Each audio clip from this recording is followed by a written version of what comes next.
तो ये टीम जाएगी आज फाइनल में। हो गया है बड़ा ऐलान, कोलकाता बनाम हैदराबाद क्वालिफायर। किस टीम को मिलेगा फाइनल टिकट? तो जी हां, आईपीएल 2024 के टोटल 60 दिन बाद और 70 मुकाबलों के बाद हमें वो 4 टीमें मिली जिन्होंने प्लेऑफ में जगह बनाई है। और उन्हीं में से टॉप 2 टीमें, एक वो कोलकाता नाइट राइडर जो 2 बार की चैंपियन रही है, एक वो टीम जो सनराइजर हैदराबाद 1 बार की चैंपियन रही है। कोलकाता नाइट राइडर ने टोटल 8 बार प्लेऑफ में जगह बनाई है, तो हैदराबाद ने 7 बार बनाई है। और इस सीजन में इनके बीच फर्क यही है कि कोलकाता नाइट राइडर पहले पायदान की टीम है तो हैदराबाद दूसरे पायदान की टीम है, यानी 1-2 का ही फर्क है। अब इस सीजन की ये 2 सबसे खतरनाक टीमें रही है और इन्हीं का आमना सामना आज ही के दिन नरेंद्र मोदी स्टेडियम अहमदाबाद में होने जा रहा है, जो दुनिया का सबसे बड़ा क्रिकेट स्टेडियम है। और इस सीजन की ये 2 सबसे खतरनाक टीमें हैं और इनके बीच होगा क्वालिफायर फर्स्ट का मुकाबला।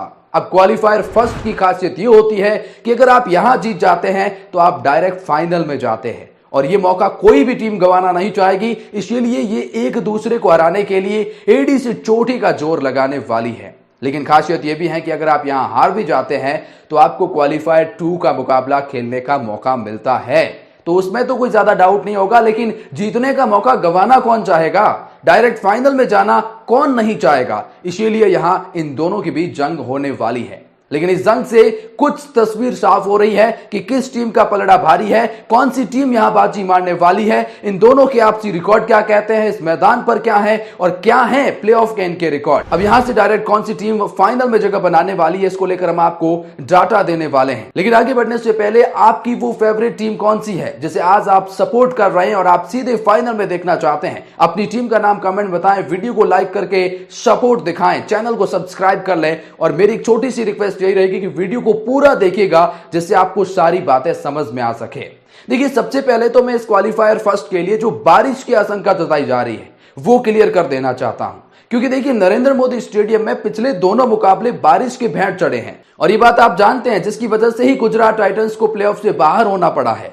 तो ये भी मुकाबला तो बारिश की भेंट चढ़ सकता है, बारिश की आशंका भी थोड़ी थोड़ी जताई जा रही है। लेकिन अगर बारिश होता है और मुकाबला बारिश के भेंट चढ़ जाता है कुछ वजह से, जैसे देखिए सबसे पहले तो रूल यही है कि प्लेऑफ का मुकाबला है तो कोई रिजर्व डे तो नहीं रखा गया है, बस 2 घंटा एक्स्ट्रा टाइम आपको इस मुकाबले में मिल जाता है। 2 घंटा एक्स्ट्रा टाइम मिलेगा, उसमें भी अगर ये मुकाबला नहीं होता है तो फिर Kolkata Knight Rider direct final में जगह बनाएगी, क्योंकि उन्होंने ग्रुप मुकाबलों में पहले पायदान पर खत्म किया है स्टेज में, तो वहां इनको कोलकाता को फायदा मिल जाएगा। लेकिन बारिश की आशंका इतनी भी ज्यादा नहीं जताई जा रही कि मुकाबला नहीं होगा, तो मुकाबला होने के चांसेस ना होने से तो कई गुना ज्यादा है। तो मुकाबला तो आपको देखने को मिलेगा। अहमदाबाद के नरेंद्र मोदी स्टेडियम में कोलकाता नाइट राइडर पहले भी खेल चुके हैं और 3 में से 2 मुकाबले जीते भी है। लेकिन सनराइजर हैदराबाद को अहमदाबाद में अभी भी पहली जीत का इंतजार है। मुकाबला तो ये भी खेले हैं लेकिन एक भी मुकाबला अभी तक जीत नहीं पाए हैं।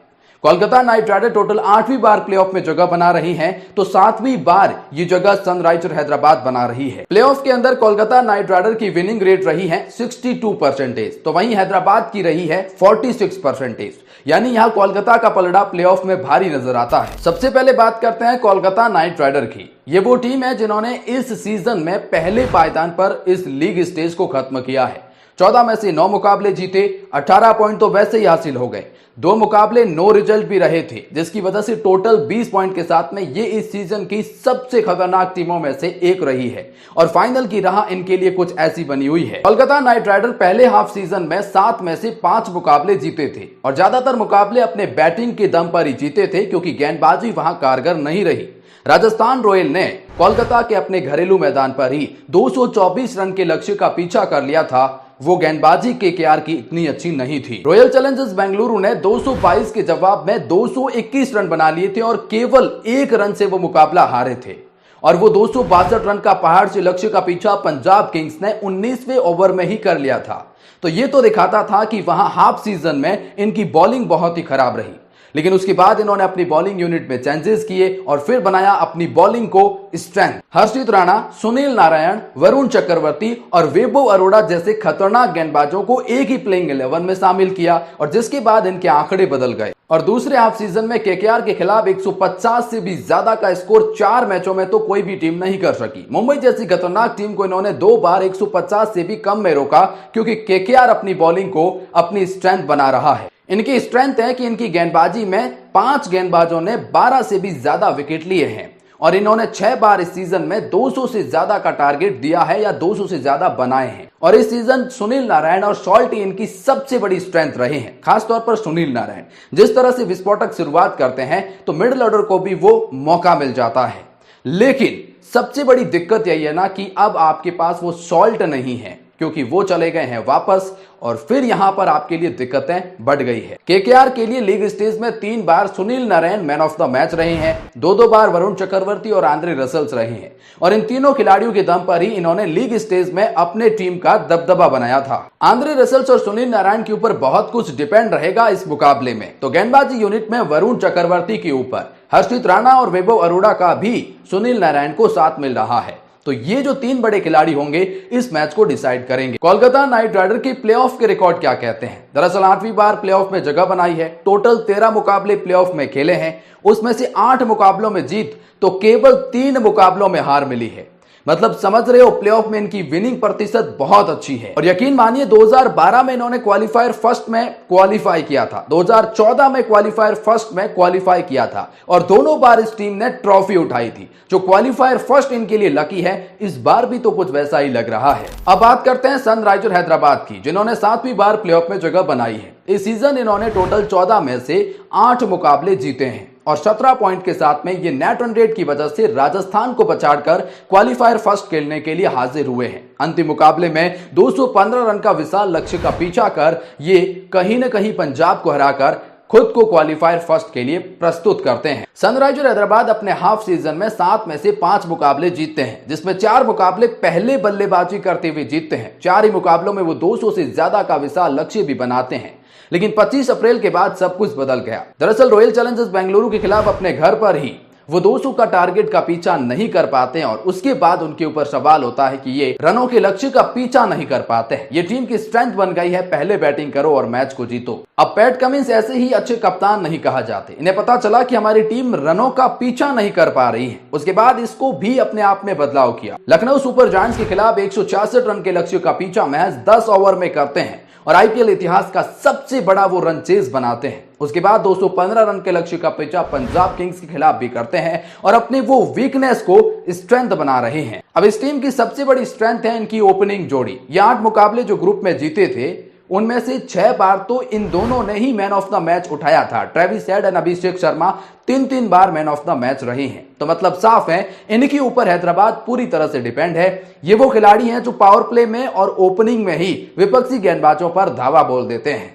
इसके बाद बात करते हैं गेंदबाजी की। तो जो गेंदबाजी खराब मानी जा रही थी उसमें काफी अच्छे सुधार किए। फिर नटराजन के फॉर्म में आने से और उसके बाद उनका साथ भुवनेश्वर और पैट कमिंस के देने से इनकी गेंदबाजी भी मजबूत हुई है। 7वीं बार टॉप 4 में जगह बनाने वाली सनराइजर हैदराबाद ने 11 मुकाबले प्लेऑफ में खेले हैं, जिसमें से 6 मुकाबले हारे हैं और 5 ही मुकाबले जीते हैं। 1 बार क्वालिफायर फर्स्ट खेले थे, वो भी चेन्नई सुपर किंग्स ने उन्हें हरा दिया था। अब ये दोनों टीमें अहमदाबाद के नरेंद्र मोदी स्टेडियम में पहली बार आमने सामने भिड़ रही है, लेकिन ऐसा नहीं है कि इनको खेलने का एक्सपीरियंस नहीं है।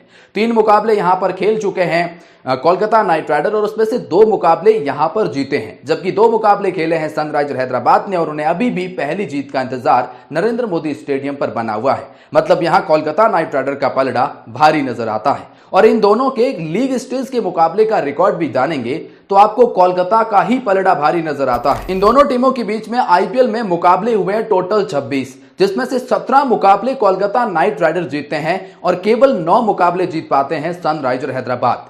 लीग मुकाबलों में भी इन दोनों के बीच जो मुकाबले हुए हैं उसमें 70% मुकाबले कोलकाता ने ही जीते हैं। लेकिन प्लेऑफ में आते आते ये आंकड़े बदल जाते हैं। दरअसल 3 बार प्लेऑफ में इनका आमना सामना हुआ है। 2 बार तो ये एलिमिनेटर में भिड़े हैं, जहां पर 1 बार हैदराबाद और 1 बार कोलकाता जीती है। लेकिन 1 बार ये क्वालिफायर सेकंड में भिड़े थे, जहां पर हैदराबाद ने बाजी मारी थी। यानी टोटल 3 बार में से 2 बार जीत जाते हैं हैदराबाद प्लेऑफ के अंदर। सच्चाई ये भी है कि 2014 के बाद कोलकाता नाइट राइडर ट्रॉफी नहीं उठा सकी है और 2016 में हैदराबाद ने पहली बार ट्रॉफी उठाई थी।